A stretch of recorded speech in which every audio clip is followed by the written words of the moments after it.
Hi friends, this is Maria Grosbaum from Abissima Mixed Media Online School, and here is a little warning for you. This video might inspire you more than you expected.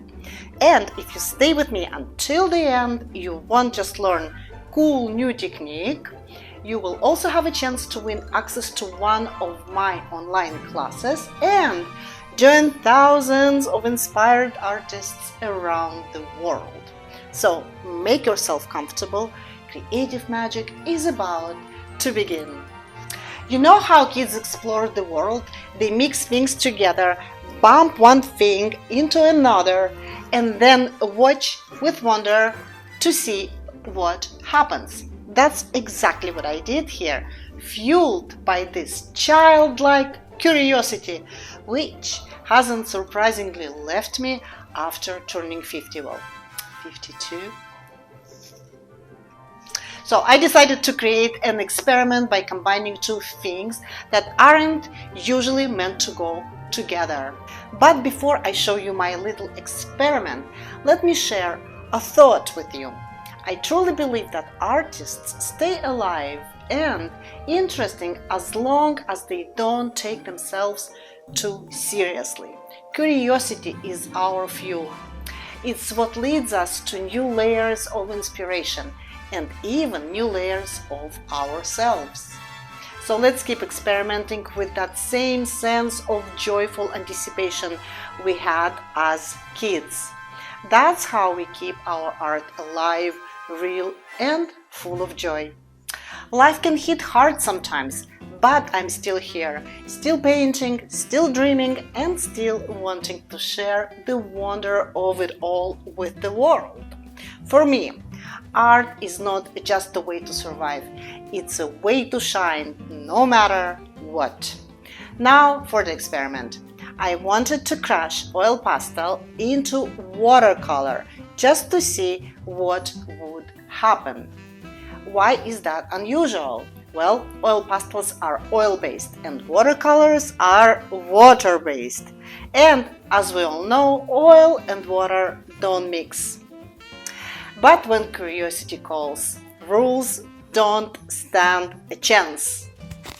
Okay, my friends, it's been a lot of talking. Now let's play. So let's talk about what we are going to need. I'm showing you a watercolor paper 300 gram. I suggest that you also use a watercolor paper.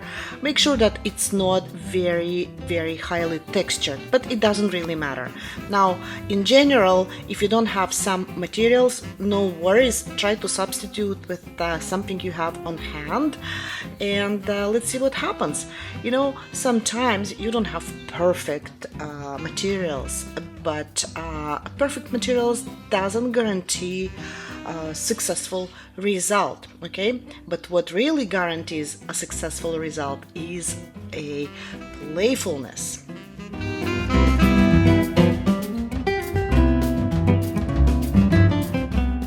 So, after you've attached your paper to the board with masking tape, let's talk about other materials. And here I'm showing you my oil pastels. These are mostly leftovers and, from different sets. But again, mostly from Expressionist, which is inexpensive set, which I really like. And here are my watercolors by Mungyo. Very bright, very cool, but again, you don't have to use this specific set. But once you really want to learn watercolors, I really highly recommend this particular brand. They're really wonderful and quite affordable. You will need water, you will need a palette knife and wide brush. Alright, so now let's play and divide our paper to 6 more or less equal parts. So the idea is very simple. First, we are going to create different patterns with oil pastel in each cell using different methods, different styles, and different colors. Here are very important suggestions. First of all, keep this playful mood on. Don't overthink. Create simple shapes and lines. thick lines, wide lines. Sometimes you could put your stick on a side in order to create wider lines, but don't press too hard. What is really important is that there is still a space for watercolors that we are going to apply later. So simple geometric shapes, just, play with this, right? You could copy what I'm doing. It's totally fine. This is why I'm creating these tutorials, to inspire you. But if you feel like creating something different, please go for it. More than this, I'm really encouraging you to try as many things as you can.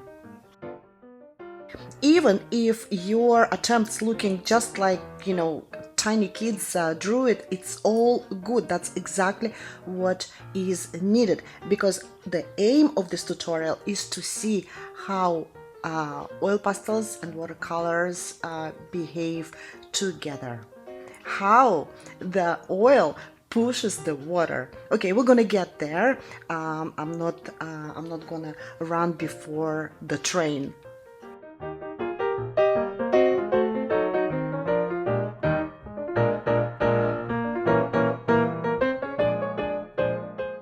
There is also a cool trick that you could try. So once you have your pattern, with your finger you can smash part of your design. This might create an interesting effect once we apply watercolors. Okay, so I'm very happy with my patterns. They're very simple, they're very colorful, and I can't wait to see what is going to happen next. But there's an important message for you. The order in this experiment is everything. I started with the oil pastel, then layered watercolor over it. If I had done it the other way around, first watercolors and then the pastels, there would have been no real collision. The watercolor would have just dried and acted as a colored base for the pastels. Lots of people work that way, including myself, and get beautiful results. But this time I wanted something different. Alright, so this is where the fun begins. Okay, so once we have all patterns ready, let's choose any color and dilute this color with a lot of water. So check this out. Look what I'm doing. I'm just using one color and applying it over my first pattern. See, do you see how oil pushes the water? This is really great because that creates beautiful pattern, beautiful texture, and there is no way in the world to draw it or paint it without using these particular materials. I really like this effect, and I especially like the fact that we're doing it quite effortlessly.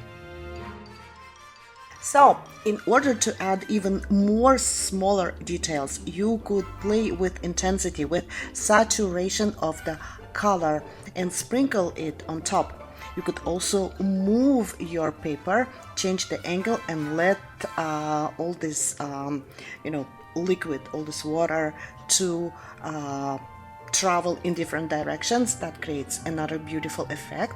Also keep in mind that once your pattern is completely dry, it's going to look slightly different. Okay, anyway, I really hope that you like this exploration.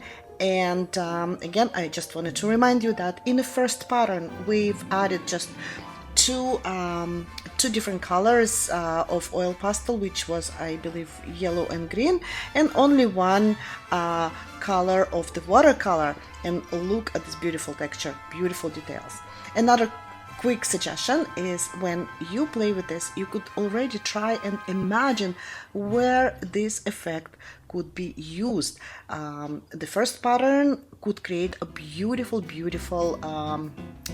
background for, let's say, for some distant trees, many things. Okay, so anyway, I'm just getting really excited here. Let's go to the next pattern.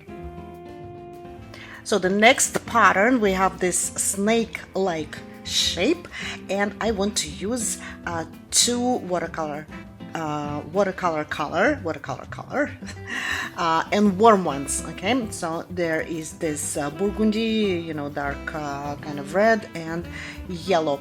And again, I'm not inventing a wheel, just applying it in a very sloppy way and waiting with anticipation what it's going to look like once it's dry.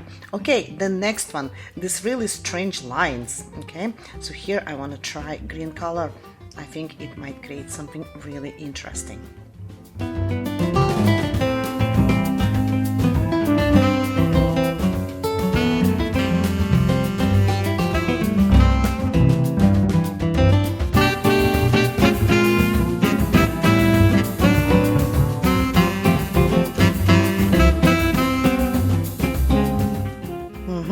I think green and warm lines work together really well, but I have this wild thought, and this is a good example of how creativity suddenly is awakened. You know, once you start liking what you're doing, you get more ideas, and that's exactly the aim or a bonus of this particular tutorial, to wake up your creativity. So my wild thought is to add dark blue in some areas with a lot of pigment, and see what's gonna happen. Okay, the circles. So for the circles, I have a different idea, a different plan. I want to use pastel line as a border that keeps water inside, just as you see it right now. So the watercolor is not escaping beyond the pink line. And let's use it as an effect. Let's see what is going to happen if we apply color that way.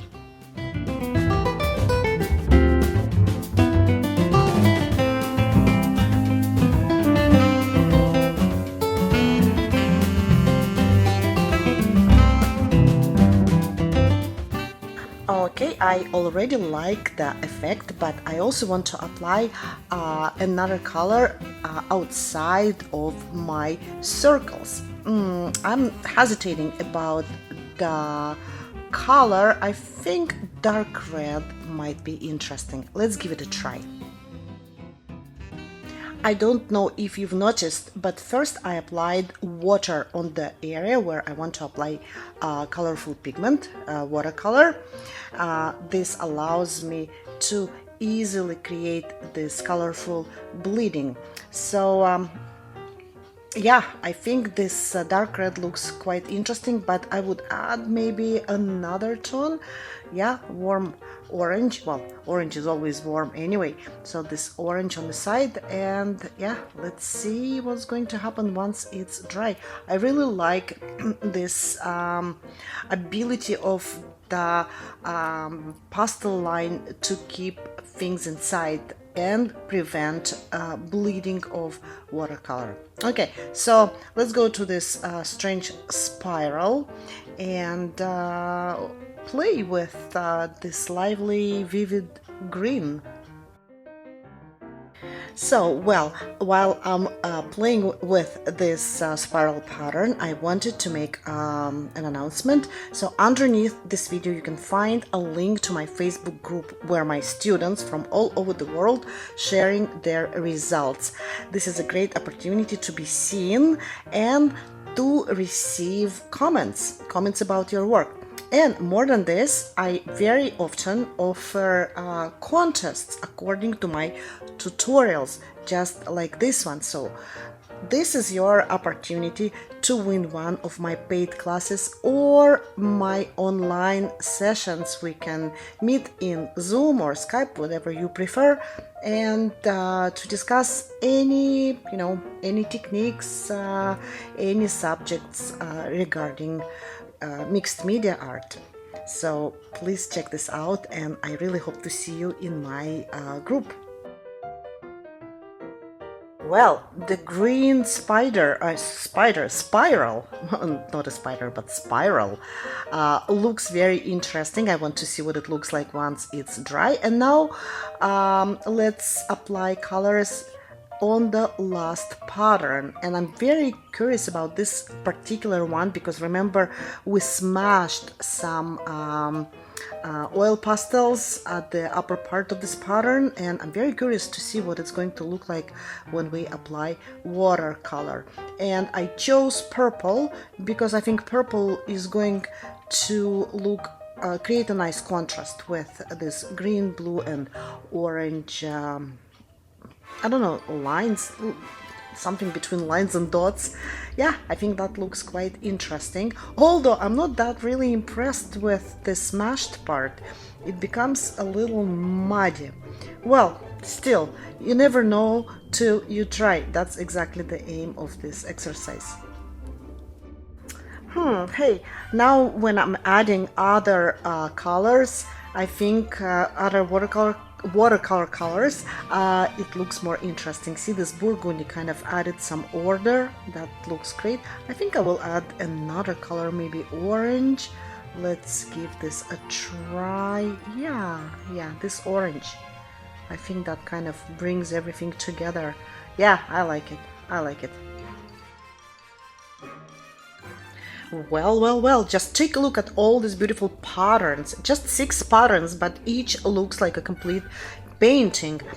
Okay, so now I'm showing you my watercolor palette, and there is, I know it is hard to see, but there is a silver shimmering color, so I'm just playing. This is the last touch.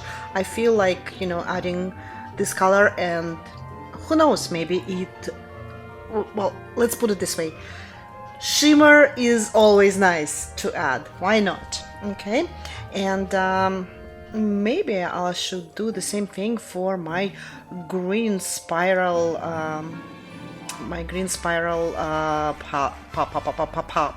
pattern. Well, ladies and gentlemen, I'm really happy to show you dried work 2 hours later. Take a look at the pattern that we achieved. I really like them. I can totally see them in my art. And what's really fantastic about it is that, you know what, you really don't need to put a lot of efforts into this technique in order to achieve something very impressive. It is very simple. You can do it with kids. You can do it by yourself. Yeah, see, I continue. I'm so addicted. I continue playing and trying to smash these pastels here. Yeah, just to get some blurry effect. Why not? Yeah, it's also interesting. Anyway, I really encourage you to subscribe to my channel and to play with this technique, and please don't be shy and showcase your beautiful creations. I can't wait to see what you will create.